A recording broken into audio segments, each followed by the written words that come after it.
How many people have ever read Simon Sinek's Start With Why? You don't start with why. That's not true. If you start with why before you define the what, your why is wrong 100% of the time. You have to define what matters most before you know what your why is. If you choose your why before you, this is the things, these are my non-negotiables, your why is not correct.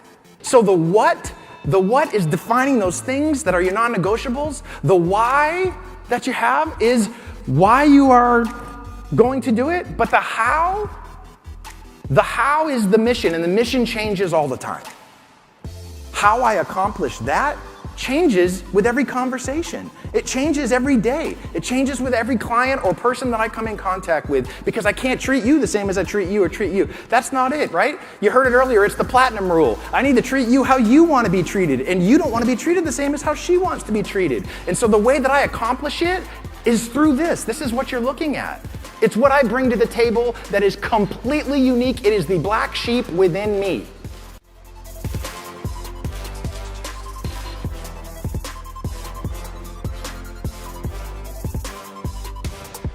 You see, our values are sort of like the hit songs within us. And so if we're gonna take a look at a hit song, we have to sort of know there are only two reasons why songs become a hit, whether you realize that or not. Only two reasons. There's a bunch of science behind it, but rather than bore you with all the science, I thought I'd just show you. How about I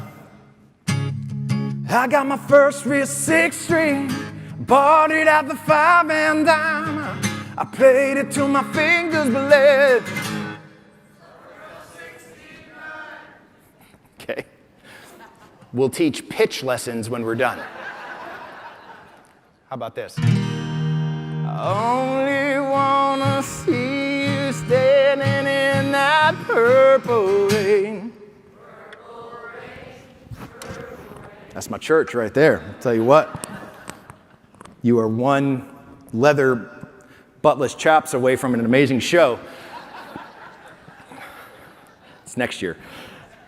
The reason that hit songs resonate is that they actually do something amazing, which is they connect our head and our heart.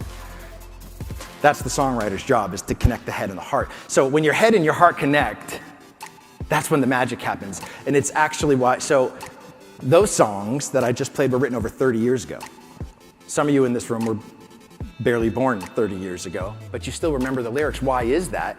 That's because when you first heard those songs, something amazing happened, and that's your head and your heart connected. And when your head and your heart connect, it engages your limbic brain, and your limbic brain is where all of your emotional long-term memory is stored. And that's why you can recall those lyrics written 30 years ago like that, and why you can't remember a single Justin Bieber lyric from today. Boom. Mic drop. We have to start with our what. What are our non-negotiables?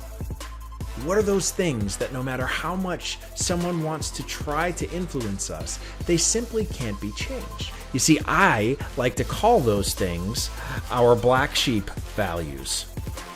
You see, I was 47 years old. I was 47 years old when somebody finally explained to me why farmers don't value black sheep like the rest of the flock.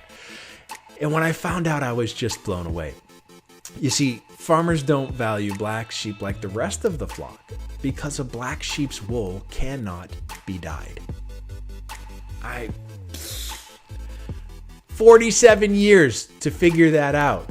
Every black sheep is in essence 100% authentically original. So when I talk about these black sheep values, what I am referring to are those deeply held, non-negotiable values that no matter how much someone tries to influence or change you, they simply cannot be changed. Question to you is, when you know what your values are, and this is where I had this out-of-body experience after I met Paula, I started to question to myself my core values: creativity, hope, impact, empathy, family, and authenticity. That's how I live my life. Every decision I make gets filtered through those 6 things. I started to ask myself, where's the proof? Where is the proof? If somebody followed me around for 24 hours, would they see proof of what I say matters most.